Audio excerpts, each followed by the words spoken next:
So a couple of quick announcements before we get started. One is that the biology seminar tomorrow should be a lot of fun about Coxiella genomics, interesting intracellular pathogen.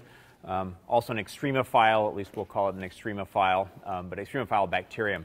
And Dr. Raghavan here in the department is working on this as a major part of some of his research. So that'll be tomorrow at noon, SRTC 247. Not sure what the chemistry seminar is this week, but I can remind you on Friday potentially. The other thing has to do with the recombinant DNA techniques lab. A number of you know that that's been kind of bouncing around a lot. You may have been registered in one section, it got canceled. The next section got canceled, got moved around all over the place. So hopefully now it's set, and it will be Mondays and Wednesdays from 1 to 4. And that's so it's not going to be overlapping with the cell biology recitation section. There is also, if you try and register for it, it will say you need to take the lecture at the same time, the recombinant DNA techniques.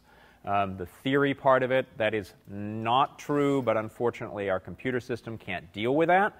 So you just need to send your Odin account and student number to Leah Tuor, who's our biology advisor, our absolutely amazing biology advisor, and she will allow you to register for that. Otherwise, you can also bring me a form and I can sign it, but the easier thing to do is just to send that to her. We've still got, I think the last time I checked, about 12 spots in that lab, so if you're interested, I highly recommend it, but I'm also kind of biased because I run it, I think it's really cool. The other thing is that no, I've not been posting online quizzes, mostly because of some of the issues we talked about last time having to do with feedback, grading, and so on and so forth. And I'm working on that. Once I get it worked out, which will probably be in virology next term, then we can do that. But otherwise, we'll just be doing clickers as we have been doing so normally here. But some of you may have noticed if you looked at the notes, I actually do have another extra clicker question today, and none of the answers are correct. Everyone will get a point. So just for showing up today, you can get a point and using your clicker. So, yay, woohoo! But you only get a point if this one's correct. So you would expect a histone acetyltransferase to be a enhancer binding protein, silencer binding protein, coactivator co-repressor, or a DNA bending protein.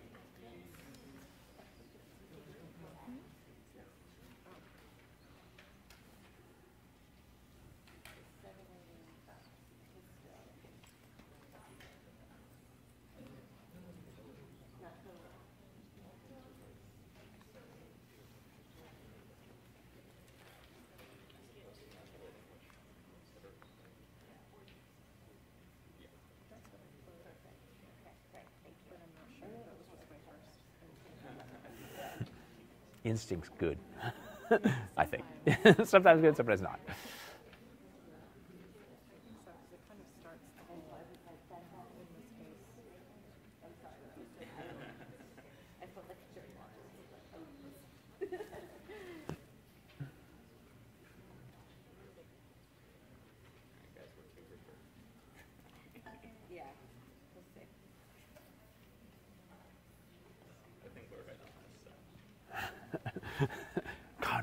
Confidence is good. Our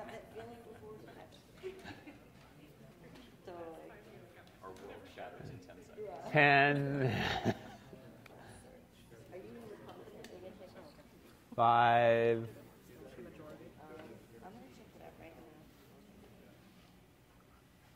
Okay, what do we think? Most of us think C. Why not A?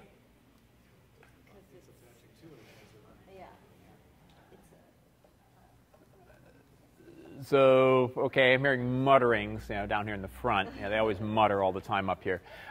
So the reason you wouldn't expect a histone acetyltransferase to be an enhancer binding protein is those are going to be very specific. Enhancers are very specific DNA sequences. And histone acetyltransferases have to be really general, because they've got to be able to bind all over the place. Same thing is true, of course, for silencer binding proteins. We haven't talked about silencers, but silencers basically act very similar to enhancers, only, of course, you have repressors that are bound to them. as opposed to activator proteins. And they can be long distances away from the promoter, et cetera. But again, that would be something which is specific. Then we get to DNA bending protein. Had to have something for E, so I threw it in there. Nobody liked it anyway. Then we got the co-activator, co-repressor. What does a histone acetyltransferase do? Puts acetyl groups on histone. What kind of side chains? Usually. What particular side chains? What amino acids? Lysines that are going to be there. What does that do to the normally positive charge? Neutralizes it, so you're not going to have as tight binding, which means you're leading to opening, which means activation. So activation it is. So these are coactivators. In fact, the classic coactivators, and in fact the first ever coactivators to be found, were these histone acetyltransferase proteins. So next question, if you had a reporter gene controlled by the strip2 regulatory region of the Eve gene expressed in a fly mutant and the cripple gene, the reporter gene would be not expressed, be expressed in strip2, be expressed anterior to strip2, be expressed posterior to strip2, or B and D.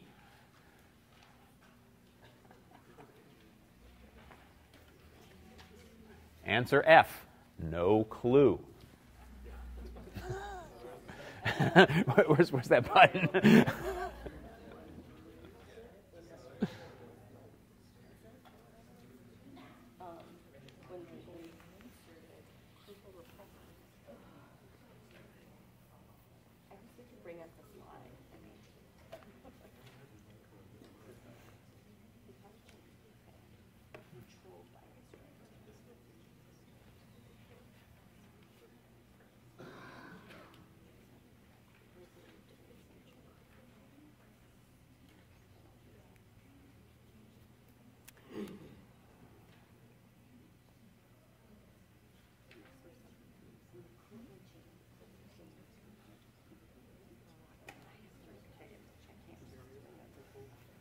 Guessing might be a good idea at this point. 10, 5.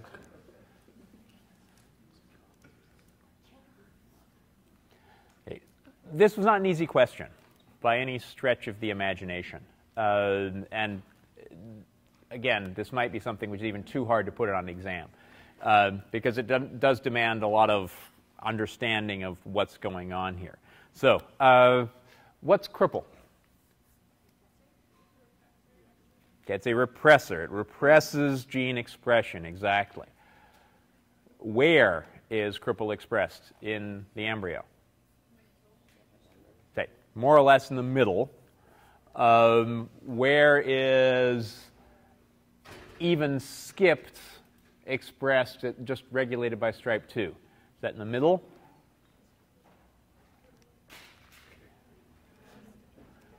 It's actually slightly closer to one end than the middle, because it's 7 stripes across the whole embryo. So the lack of expression of the repressor is going to mean what? It will be expressed in that area. It'll be expressed in the region where the repressor normally would be blocking it. So that basically brings us to C and or D, but it would also clearly be expressed normally because the activators are present there at all. What are the activators? Bicoid and hunchback are the activators which are actually present in strip2. So it's going to be expressed in strip2 and posterior to strip2 for the back end of the embryo. So E is in fact the correct answer here.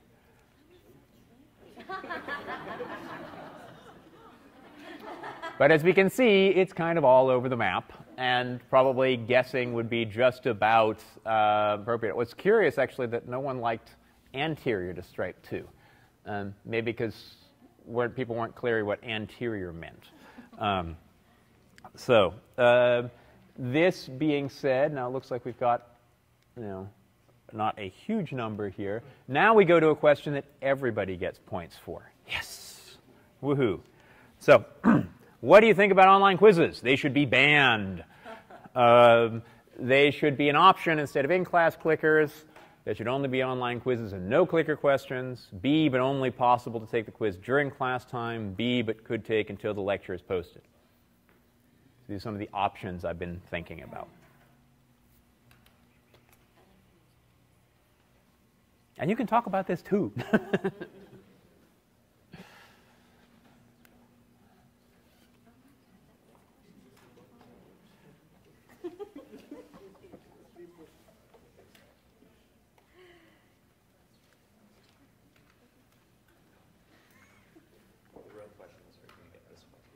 Yeah, exactly. What collection am I going to choose? What am I going to put as the right answer? Who's going to get points? Exactly.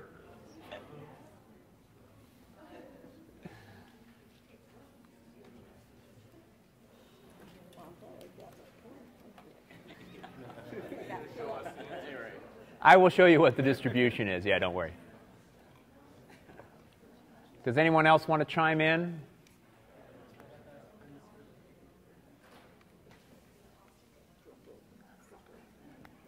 Say everybody gets a point for this one.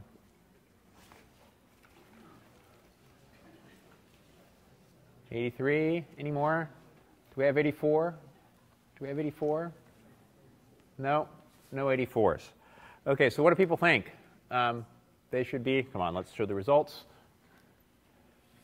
Okay, we're kind of all over the place.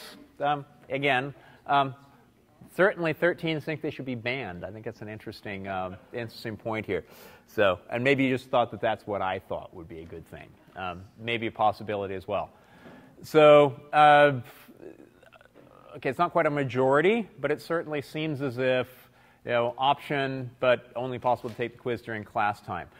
That, to me, kind of makes sense if we're going to be giving points for clicker questions, because if you're going to be here in class and then I tell you what the answer is and you leave and then you go and put it online, that doesn't seem really appropriate.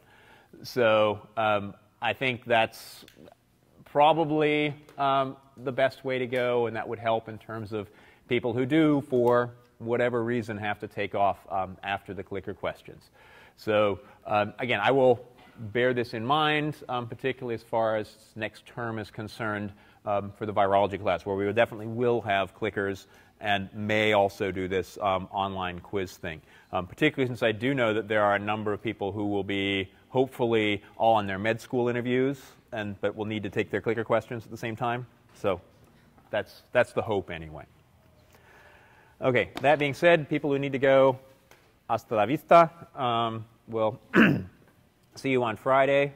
If I do end up having clicker questions, by the way, that are also as online quizzes, I will post that on D2L the latest the night before.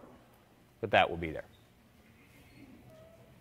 Okay, so today we will actually try and get our PowerPoint to work. I can hide these now.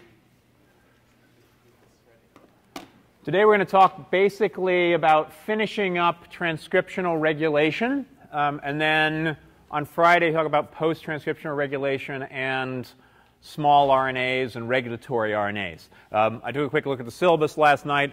We're going to be kind of compressing, this lecture, which is supposed to be about post-transcriptional regulation, together with the RNAs, and then next week talk about methods, some of which we talked about already, the DNA binding methods and protein methods on Monday and Wednesday. So, but today, I wanted to start out talking about cell memory, and this basically has to do with how development is happening. One of the big questions, and really unsolved questions in biology, is how you go from a single cell, and particularly this is true in multicellular organisms, and particularly those that are sexually reproducing. One single cell has got all that genetic information in it. How does that turn into something like you and me? So how do you go about doing that? So we'll talk about that. A lot of this has to do with the so-called master regulators. These are transcriptional regulatory proteins, gene regulatory proteins that usually regulate other gene regulatory proteins, etc. And one of the things that this version of the textbook really gets into in a big way are these regulatory circuits, which is really a lot about systems biology, thinking about the interactions of the various different components in much more of an engineering fashion than the sort of holistic, touchy-feely kind of, squishy biologists. So, but that's the direction that the biology is really moving, like it or not.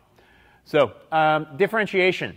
This is an example of really a schematic of how you could get gene regulation taking place. And in fact, we know that very similar kinds of things happen here when you talk about C. elegans development. In fact, C. elegans, the roundworm, is a wonderful model for developmental biology because you can follow each and every single cell division from fertilized egg to final about 1,000 cell, depending on if it's a female or hermaphrodite, organism that you end up with.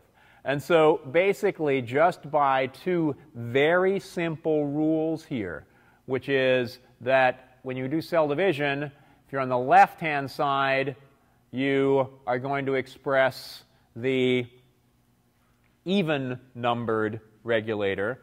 On the right-hand side, you're going to express an odd-numbered regulator.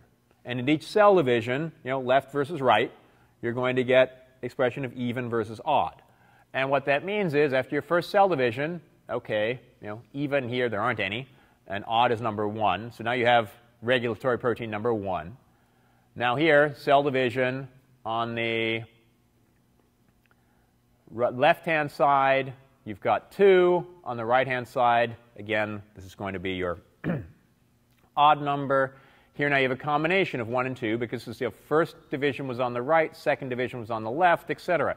And you keep going down here, and just the presence of 5 different regulators can give you 8 different cell types, just by the presence of each of those gene regulatory proteins. And again, very simple rules, and it turns out in worms this is very similar to how it happens. Which side of that division takes place is going to determine what proteins are being expressed. So this G-type cell over here, down at the bottom, if I can get my pointer to work, is expressing combination of 2 gene regulatory proteins, 2 and 4, whereas all the way over here on the other side, you're going to have 1, 3, and 5. And just the presence of those different regulatory proteins will lead to very different genes being expressed at any particular time. And so what this tells you is that where you happen to be is really important, because that's how you're setting up these things. How do you think you would set up something like different genes being expressed on the right or left of any kind of division? We talked about this last time with even skipped. So localization, but probably what's more important about the localization? Certainly have localization, say, at one end of an embryo or another. But what do you then end up with? You end up with a gradient from one end going to another. And so it's just in sensing that gradient, left or right, was going to tell you something about where we are in terms of this differentiation. So depending on your point of view, actually a really cool or really gross example of this is looking at a couple of genes in fruit flies. You can really abuse fruit flies. There aren't too many fruit fly activist groups that are saying that you shouldn't be doing any of these things. But this particular case, people were studying a number of different genes, and they came across this one gene, which again, these are geneticists, so if you make a mutation in a particular gene, you get a phenotype, you name that gene after the mutation phenotype. And so in this case, it's the gene eyeless. So knock out the gene eyeless, you don't have eyes. But now, if you take the eyeless gene and express it somewhere that it's not supposed to be expressed, then it can make eyes on legs. And that's actually an eye here. The development of the eye here is perfectly normal. It's not functional because it doesn't have all the nerves which are going to it. but these particular fruit flies will make eyes on their legs just because of the expression of this one gene in the wrong place. So one gene being expressed in the wrong place, of course, it's not just that one gene. It's going to have to interact with lots of other genes because one gene is not going to make all of these different components. So if we look here, this is what the cascade of genes which is involved here. And this is, unfortunately, a little bit of history of Drosophila genetics. So eyeless, our gene right here, this is what's called the master regulator because expression of this leads to full eye development. Turns out that this is only one, again, of multiple different genes, almost all of them which lead to the same kind of phenotype. So sine oculis, okay, how's your Latin? No eyes. EYA, eyes absent, okay? All different genes which are giving you the same phenotype. And the other thing that these Drosophila geneticists love to do is make cute names. So twin of eyeless, that's toy. One of my favorites is actually sevenless. So it's one particular kind of eye. You've got 7 different what they call ommatidia, parts of the eye. So you have sevenless, so you're lacking number 7, and then the bride of sevenless, and the son of the bride of sevenless. These guys spend way too much time in the lab staring down their microscopes. So that's all of these genes with their various different mutants lead to lack of eyes, but it's the expression of eyeless here, and it turns out twin of eyeless, which is basically exactly the same, which will lead to eye development wherever you express it. The last one down here is Dachshund. So Dachshund, I'm not quite sure why you get this phenotype. It also tells you that there are lots of other processes that are being regulated, not just eye development, but others as well. Yeah? So how are these regulatory proteins triggered to express in these areas from a laboratory perspective, like methods? So the question is, okay, I guess there are really 2 questions here. I'll paraphrase. And so one is, how does the fly know to express eyes in the right place in the first place? And how do the experimenters convince it to express this gene in the wrong place? So the first one is that your normal gradient pattern, again, a lot like what you had with even skip that we talked about last time. And so parent gradients and where it ends up in the appropriate segment. So that would be their normal expression pattern. Basically, this abnormal expression pattern, all that you do is it's a recombinant DNA technique where you take that eyeless gene and you put it under a regulatory region which will express it in the wrong place. So just like we looked at with the even skipped, if you ever report a gene expressed by the stripe 2, whatever that reporter gene is, that reporter gene could be one of these gene regulators. Yeah? So if you put we're talking about the eyeless gene, but if you put the twin of eyeless gene into reporter gene sequence, or whatever the terminology is, would you see the same sort of ectopic expression? You would see the same kind of ectopic expression if eyeless were there. And so you'd have to have that appropriate expression which were there, but normally that would be the case, is you would see that. So you'd see the same thing here. Now, one thing that I need to mention here as well, that's why I put it in the bottom of my notes, is that if you look at all of these arrows, these are what geneticists like to do, is, an arrow means that it's activating, and you have a little T at the end, that means it's blocking. And we'll look at that a lot more as we move on through these next couple of things here. But what you can see is that this eyes absent gene product stimulates the expression of eyeless, which stimulates the expression of eyes absent, which stimulates the expression of eyeless, etc. And so this kind of positive feedback loop we'll see is absolutely critical for basically almost all of the regulation processes that we'll talk about, particularly important for development processes. And it's not just eyes absent. The Dachshund protein is another gene regulator, it stimulates expressions of I is absent, which stimulates expressions of ILUS, and also directly stimulates expression of ILUS as well. We talked about the induced pluripotent stem cells before. I kept telling you it was 4 and that NANOG was really critical. And then I was putting this lecture together, and anybody see NANOG on there? No, it's just 3. So it turns out you can actually get away with just 3 genes that you need to express in order to get a fibroblast to basically de-differentiate. So here, fibroblasts, differentiated cells, these are skin cells, replicating all the time. And as I showed, they're important. I talked about this in office hours right after class a couple of times ago. These are cells which are constantly replicating. And so they've got a lot of the machinery in them that you would need to basically make almost anything. And so it turns out that just by misexpressing these 4 genes, you can get these fibroblasts to transform into these induced pluripotent stem cells, which can grow, as far as we can tell, more or less immortally in cell culture, so just on Petri plates.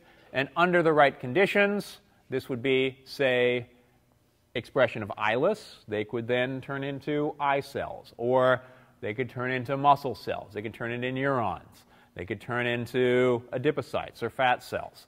And so this is a really great technique. In fact, it's generated a whole biotechnology industry, particularly in terms of things like regenerative medicine. So if you can take the fibroblasts from an individual patient who happens to be lacking in muscle cells, muscular dystrophy, neurons, Parkinson's, etc., this is now a genetically matched cell potential therapy that you could be using here. So there's a huge amount of interest in looking into this. And it used to be the only way you could get these kinds of cells that could differentiate into basically anything was from embryonic stem cells, which of course has a number of tricky ethical issues to deal with.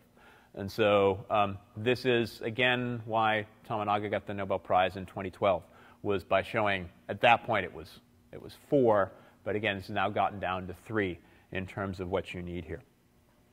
So, wow, 3 transcriptional activators that can de-differentiate fibroblasts, not true for all cells, into these iPS cells.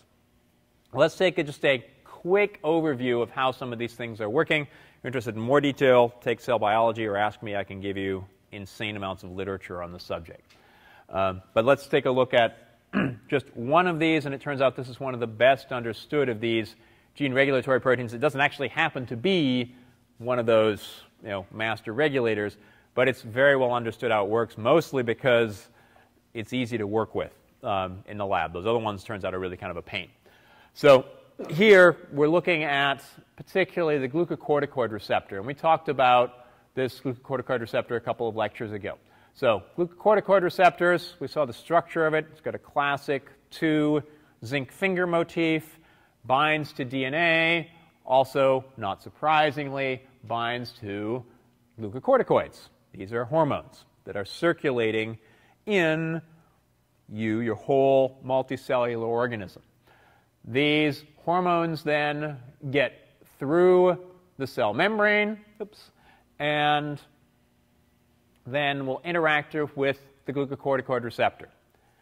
In liver cells, glucocorticoid leads to expression of lots of metabolic genes. Basically, express glucocorticoids, you need to be burning fuel. This is very much a fight or flight process here. So glucocorticoid hormone comes inside the cell, binds to the glucocorticoid receptor. That glucocorticoid receptor undergoes a conformational change. Hopefully, Dr. Iverson talked about allosteric changes here. So you have a change. This darn touchpad here. Causes a conformational change, which then allows DNA binding to take place. That DNA binding almost always happens together with Other proteins, again, this is a great example of coordinate control. You've got a gene regulatory protein bound to a particular sequence. Here, corticoid receptor binds next to it. This will lead to some kind of activity here. In most of these liver metabolic genes, these are activation, but it turns out that there are also a number of cases where this is going to lead to repression of expression. And so it's a nice example of this combinatorial control, that one protein can act as a repressor, it can also act as an activator. Which one did Eric Iverson talk about in terms of bacteria that's similar to this? Lacno, lambda repressor, and it turns out that the cap protein as well. But the lambda repressor can serve as an activator or a repressor. And so it's also, I think, a great model system for understanding how these go on. And again, this can be interacting with one protein, a different protein, combination of proteins. And this is all going to depend on exactly what other proteins are present there. So you remember that cartoon we had at the beginning about how you get different cell types at the beginning just by expression of different proteins. So it's that combination of proteins which is going to lead to what kind of expression you have.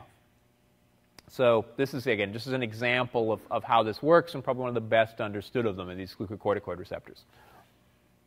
Turns out that, back up a little bit here. Some of the other hormone receptors I should mention, estrogen is a really nice example of this, and some of these other hormone receptors. These are those that are very often mutated in cancers, like breast cancers, ovarian cancers, etc. And so also a very important medically point of view for looking at some of these things. Some of you may be wondering, sorry, I wasn't quite sure where to put this slide in, it never doesn't fit anywhere particularly well.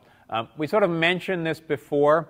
One of the big problems that you have with an enhancer or a silencer is, as I mentioned, they can be tens of thousands, hundreds of thousands of nucleotides away from the gene that they're regulating, or particularly the promoter for the gene that they're regulating. So how does this work? How can you have one particular set of proteins binding to one gene regulatory region and activating just one gene, as opposed to activating a gazillion genes that happen to be relatively nearby? And that gets back to when we're talking about chromatin and compaction. Excuse me. The whole process when we talked about compacting your genome in the first place. And that has to do with these so-called insulator elements. Element, whenever I say element, what does that usually mean? It's a DNA sequence. And not surprisingly, you also have proteins that associate with these elements. So this insulator element binds to, you guessed it, insulator binding proteins. And by that binding process, it isolates these regulatory sequence and the proteins that bind to them from regulating anything other than the genes that are between these insulator elements. And so this seems to be the process. And these are only discovered way after people had discovered enhancers and enhancer binding proteins. Of course, they predicted them because, okay, how can you have these things in very different places? But it took quite a long time for them actually to discover these insulator elements and exactly what was going on, the proteins that were binding to them. And it does seem that these loops, and hopefully you remember some of these loops again from going back, looking at chromatin. We've got active genes, they're looped genes, they've become decondensed. It seems to be that it really is only the gene regulatory sequences that are in one of those loops can activate genes that are on that same loop. Exactly how this works is still a very open question. We don't completely understand exactly how that's working. Just as a reminder, we have these barrier sequences. Barrier sequences not to be confused with insulator elements. What do barrier sequences do?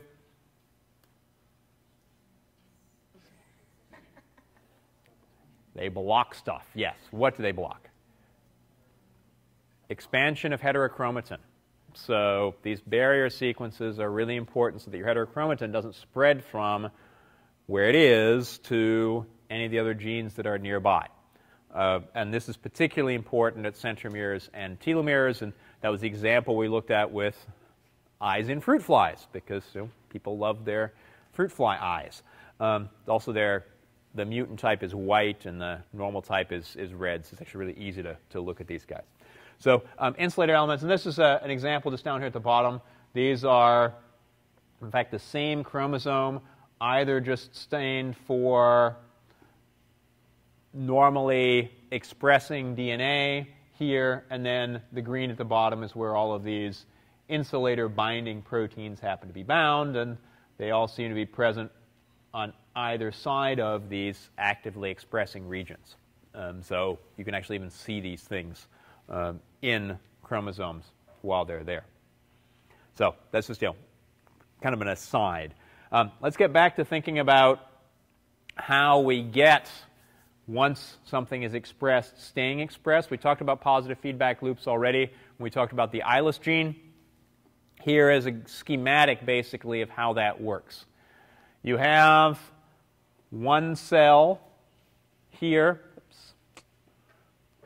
Wrong way. We'll get to lambda in just a second.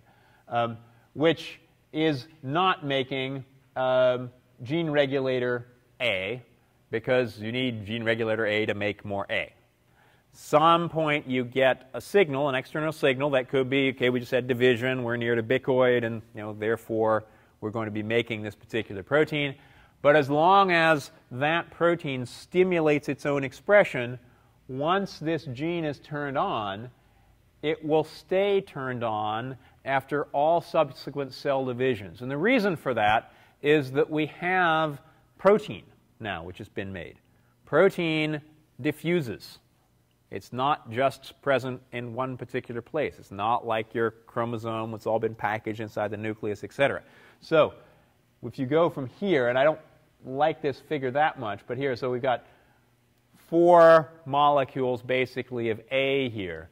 When you undergo cell division, you'd have 2, 2 here and 2 there. But each of those is going to stimulate the expression of more of that particular protein.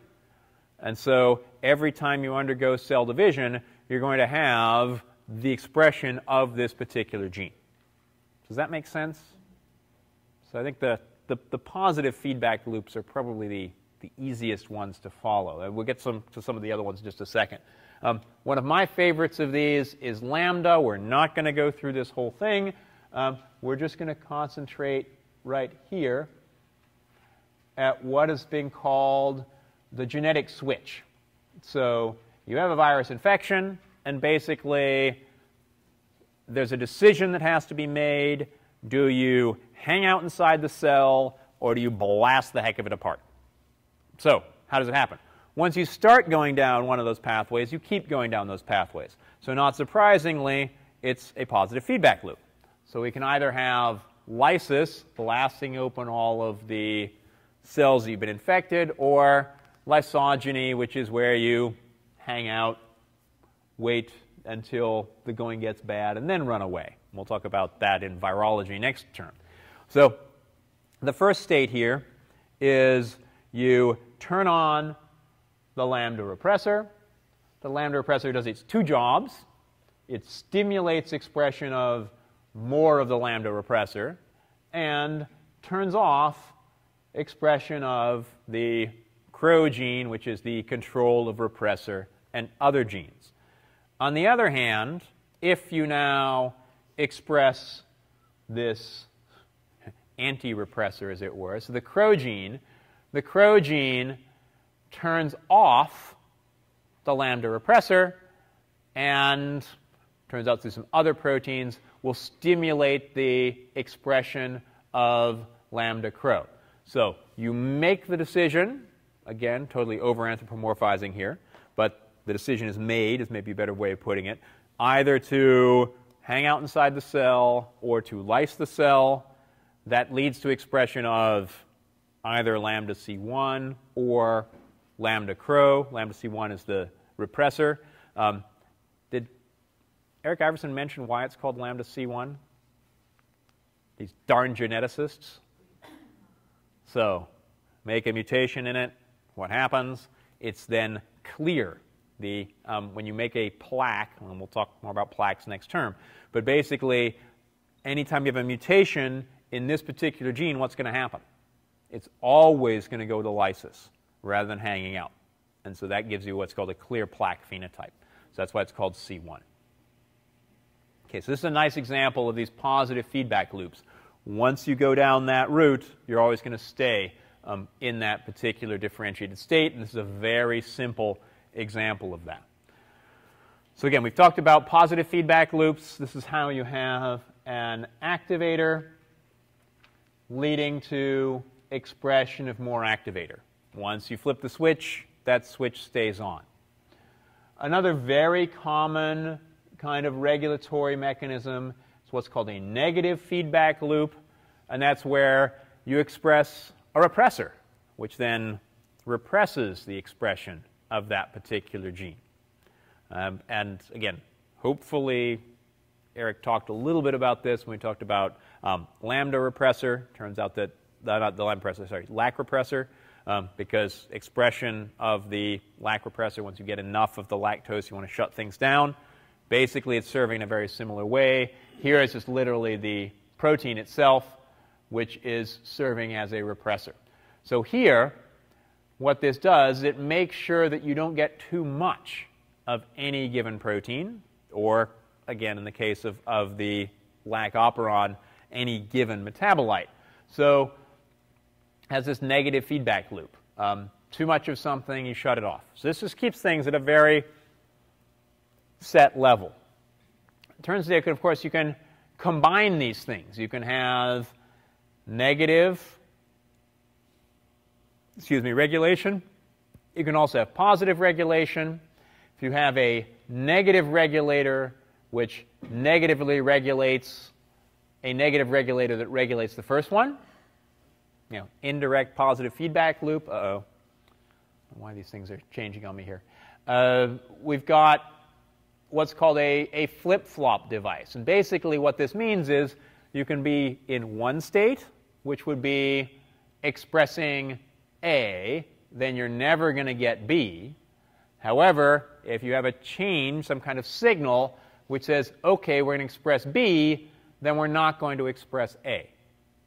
Now, of course, you've got to start out from not expressing either of them at some point. But you can switch back and forth here. And so, again, this would be a switch in either way. And what we talked about before, when we talked about ILUS, you also have these multiple positive interactions, positive regulators. And this is what's called a feed-forward loop. So you have a positive regulator A, which turns on a positive regulator B, which turns on a positive regulator Z, but only when you also have A around. And basically what this does is it gives you a time delay, because it takes time to make B. If you just have a little bit of A, then you're not going to have enough time to make B and C unless you have a long enough signal. And that's basically shown here. It's the same thing, A and B. A stimulates B, which stimulates Z, and A stimulates C.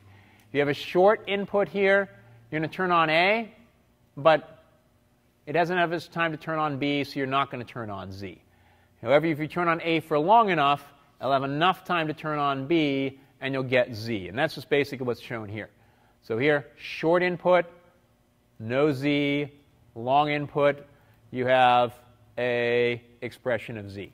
And this is a particular feed-forward kind of process. You put all these circuits together, and a lot of people who are doing this now are the electrical engineers, or at least people who are thinking like electrical engineers. Combination of all of these circuits leads to development, leads to all of these different processes. And that's one of the things that basically is what synthetic biology is doing, is trying to put together all of these circuits. Some of you may have heard about the was it the Genome Machine Project, or International Genetic Machine Project, where people are putting together various different modules to try and design organisms, or at least processes that can do really important and interesting things. Many of them are looking at biofuel production right now. So how can you use what you know about these regulatory proteins to lead to expression of again, biofuels. This is a really nice example of looking at ethanol, bioethanol, how you can make bioethanol, which I like.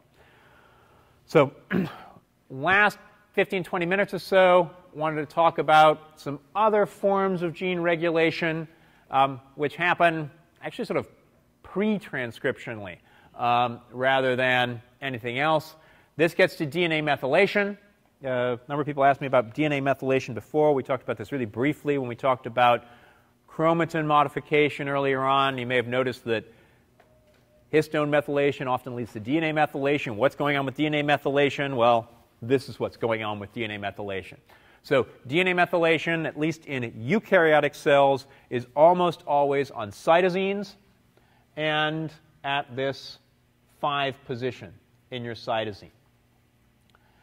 Methylation at the 5 position of cytosine is great because it doesn't change your base pairing whatsoever, but what it does do is change what you have in the major groove of DNA. And so it's really going to change what kind of DNA binding proteins are going to be able to associate there. So DNA methylation turns out to be really important for what proteins are actually going to be binding there. You see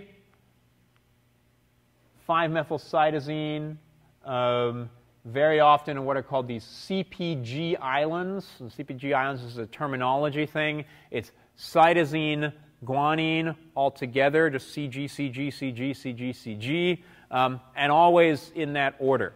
And in that case, many of these now are going to be methylated on this cytosine. And we'll talk about why you have these present in islands. It turns out that you have very few of these in most mammalian genomes like the human genome. How do you make sure that this methylation is transferred? Well, we've got these what are called maintenance methyltransferases. So when you undergo replication, you're going to have these CGs methylated here. They're methylated on both strands. You have DNA replication that takes place. If you have a hemimethylated sequence, that will be recognized by this maintenance methylase and put a methyl group on here. If, however, you have a non-methylated, you're not going to be methylated. And so each time you undergo cell division or replication, you're going to have these methyl groups be maintained. And so it's clearly another way that you can have a change in your cell, which is then maintained over time, just by the presence of these maintenance methylases. So I mentioned CPG islands.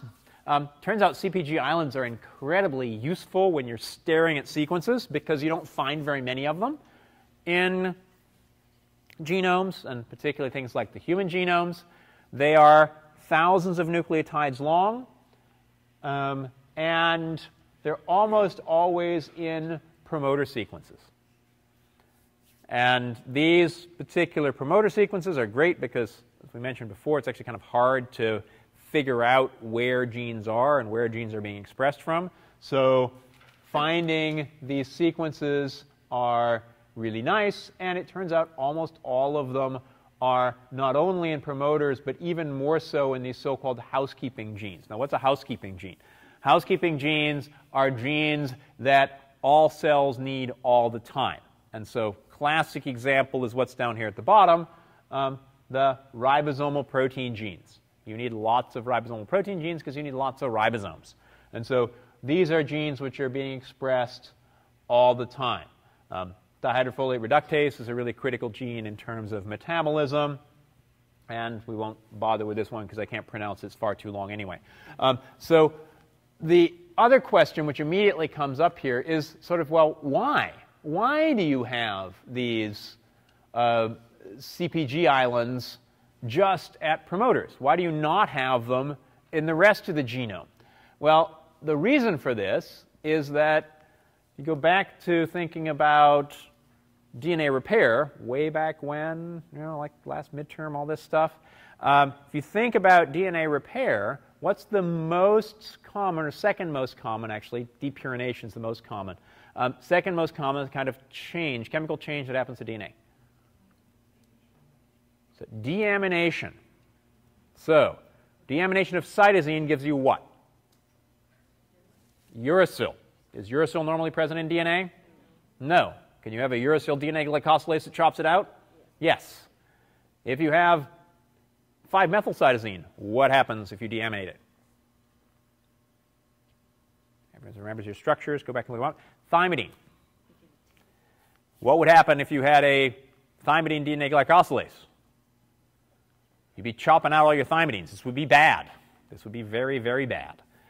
So these deaminated 5-methylcytosines look like T's. They will base pair with A's when you replicate them, and there's no specific way of actually dealing with these. Turns out there are some ways of dealing with it. But what happens is you end up with anything which is methylated and is then deaminated will turn into eventually a T, because once you make the A, you're going to copy it and end up with a T once you actually normally are going to be replicating it. And basically what that means is if you have a methylated C which is maintained through evolutionary time, there's probably a disadvantage if it gets changed to a T. However, if it's somewhere in junk DNA that it doesn't seem to be that important, then it will just become a T. So the regions that are going to be really important, say promoters for genes that you need in every cell and all the times to replicate, those are going to be maintained because that's where you can't make those changes and get away with it evolutionarily speaking. So the wonders of CPG islands are just telling us that we've had a long time in evolution and deamination's been happening, replication's been happening. The only places that you still have to keep these sequences are those which are going to be maintained. And it turns out about 20,000 CPG islands in humans, and about how many genes do we have? About 20,000 of them. Yeah?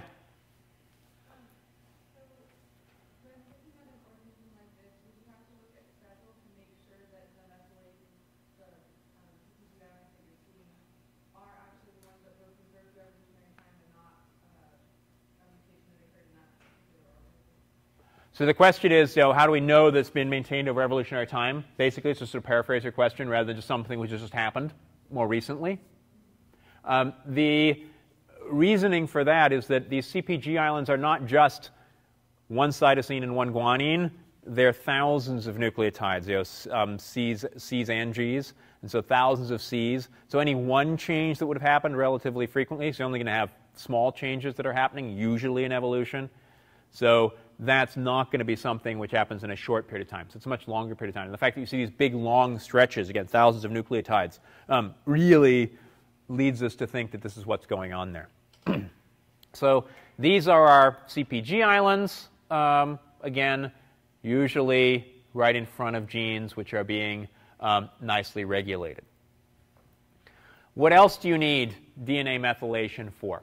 Well, turns out that, as we mentioned before, methylation of histones, which usually leads to compaction of histones, compaction of DNA, also often leads to methylation of DNA. And it's the combination of methylation of histones and methylation of DNA which leads to really, really silenced DNA. So how can you completely shut down a segment of DNA that in your neuron you just don't need, or in your liver cell you don't need this, and in fact it might be a gene like eyeless that if you turn it on you'd be making eyes in your liver. That would not be very useful. So how do you shut these things down completely? So what usually seems to happen here is you have a modification, and this will be at some point during development. You may have needed that gene at one point, now you don't need it anymore. This histone modification enzyme will methylate histones, just a couple of histones right near to where that gene product binds to. That will then spread because of our code read-writer proteins. And then once you have these histones which are methylated, there are DNA methylases which will bind to either the methylated histones or these histone reader proteins, which are binding to methylated histones, and methylate the DNA. And it's this combination of methylated histones and methylated DNA which will give you really profound gene silencing. It's completely shutting off expression of some genes. And this is really pretty impressive because it turns out in eukaryotes you can go from 1 molecule to 1 million molecules of RNA based on silencing a particular segment of DNA or having it being expressed. And it's that combination of the methylation of histones but also the methylation of DNA which will give you this massive silencing. Bacteria, you only get about 1,000-fold silencing that takes place. And that's because we don't have all of these histones, the modifications that are taking place here. You do have methylation of DNA in bacteria. We talked about that for knowing what of your strands was newly made, etc. Probably most of this silencing in eukaryotes is really important for regulating transposons. So we talked about transposons before. These are jumping genes that are jumping around in the genome. If they're jumping all over the place, then you clearly are going to have a very unstable genome, and shutting them down is going to be really important. Yeah? So since they don't have the histones, bacteria, is it a little bit easier to reverse that silencing with bacteria, therefore? Yeah, well, so basically, so the question is it easier to reverse the silencing? Basically, what this means in bacteria is you always have a low level of transcription, which is there, and it's, that you can only regulate about 1,000-fold, can only go up about 1,000-fold, but there's always a little bit which is around. And then hopefully, again, this is something that Eric Iverson talked about as well, is that for something like the lac operon, in the absence of any of the regulators, lac repressor or cap, you still have a low, what he calls the leaky expression process, which is there. And so that's basically what you have in bacteria. In bacteria, you have a little bit of leakiness. In eukaryotes, leakiness is basically not there. Stuff is really turned off. So another aspect of DNA methylation that I wanted to mention is what's called genomic imprinting. People, again, the geneticists, were looking at this for a while, and what they found was very strange. And that was, normally, again, Mendel and his peas, it doesn't matter where you get your genes from, whether they're parental genes or, paternal genes or maternal genes. Well, it turns out that particularly in vertebrates and even more particularly in mammals, there are a couple of cases where genes inherited from the father will be expressed and the mother not, and vice versa. So how does that happen? Turns out it happens through methylation. There are about 100 genes in mice and probably similar numbers in humans that this is the case for. So in this case, it's what's called imprinting due to methylation. If you have a imprinting here, the imprinting is always going to be in the paternal gene. When you have meiosis, you're not going to have any in meiosis. The male genes get imprinted, and then the offspring here are going to have imprinted genes from whomever their father was. And so even if these were the maternal genes in the father here, those get imprinted and then passed along in the next generation. And so imprinting can clearly shut off genes, but it turns out it can also activate genes as well. And the way that works is getting back to our insulator sequences that we talked about before. So insulator sequences, again, they're sequences which are blocking activation from regulatory proteins in one place, a gene in another place. They only work if they have an insulator binding protein. Here it's called CTCF. It's not important what that is. But if you have the insulator element with this protein bound to it, proteins bound to this enhancer can't activate this gene. However, if this insulator element is methylated, putting those methyl groups in the major groove, your insulator binding protein is not going to bind to that insulator. So now you can have activation from an enhancer right next to this IGF-2 gene. Turns out that IGF-2 gene is absolutely critical for fetal development in placental mammals. So imprinting is critical, and if you didn't have it, you wouldn't have this normal process that's taking place. So another example they talk about in our textbook that we'll talk more about next time, which are these so-called long non-coding RNAs. So long non-coding RNA. Okay, what does it do? It's longer sequence, more than a couple hundred nucleotides, doesn't encode a protein, but as it turns out, can be really important for regulatory purposes. This particular long non-coding RNA is expressed from a particular promoter, which in some cases is imprinted and therefore blocked. So here, maternal chromosome has imprinting. You're now going to get expression of this gene because you have a start site over here. Normal transcription takes place. If it's imprinted, then again, you'll get this gene. If it's not, in the case of the paternal chromosome, now you have this long non-coding RNA. This long non-coding RNA binds to lots of histone modification enzymes. These are histone methylases, which will methylate this particular DNA. This DNA, once methylated, will also be blocking transcription from this point right here, so you're never going to get the expression of this gene. So could be modification of binding sites or insulators, could be blocking the expression of a long non-coding RNA, or it could also just be blocking expression of a normal gene, how that's working there. So I wanted to finish up today talking about X-inactivation, also a process where you have DNA methylation. Hopefully, all of you know the genetically superior among us have 2 X chromosomes. The inferior ones, like me, only have 1. But expression from both of these X chromosomes turns out to be a major problem. So if you've got twice as much expression, this can be actually lethal in a lot of different cases. So you have to do something about it. One of these needs to be turned off. How does that work? Well, basically, it's a process we talked about before, facultative heterochromatin. So basically, compacting one of the chromosomes, which is going to be completely suppressed. Turns out this is pretty random, happens quite early in development, but not immediately. So you end up with mosaics.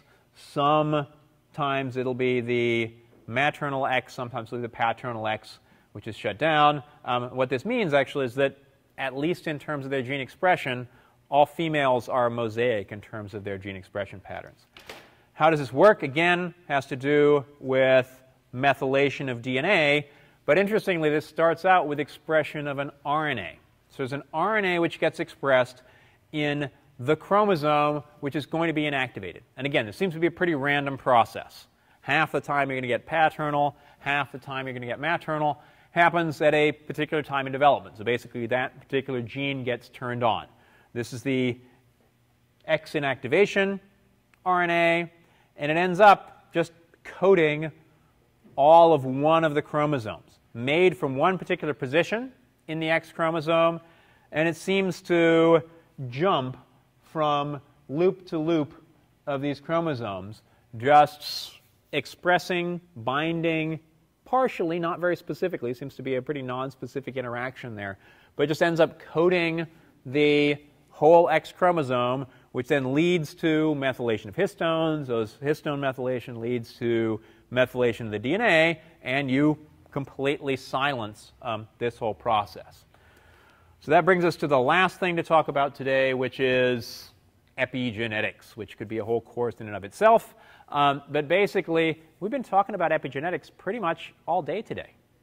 These are heritable changes passed from one cell to the next, and sometimes from one organism to the next, which are no change in the genetic code whatsoever. It's just the state of the DNA. So it could be DNA methylation. Again, once you methylate one of those strands, particularly in CPGs, your maintenance methylases are going to methylate on both strands, so that gets passed along. We talked about histone modification way back when we talked about those histone modifications. Because you have your read-writer proteins, that provides a positive feedback loop. Modified histones will lead to modification of the histones right next to them, even when you make new ones. Today we talked about these positive feedback loops just by protein expression, which will also be passed on after cell division. And the thing that we didn't talk about is this aggregation state, prions, which are misfolded. Once you have a misfolding of one of these, it turns out it's a catalytic process, which leads to more misfolding. It's probably really important for Alzheimer's, Parkinson's, and a lot of these neurodegenerative diseases. Next time, we'll talk about post-transcriptional regulation.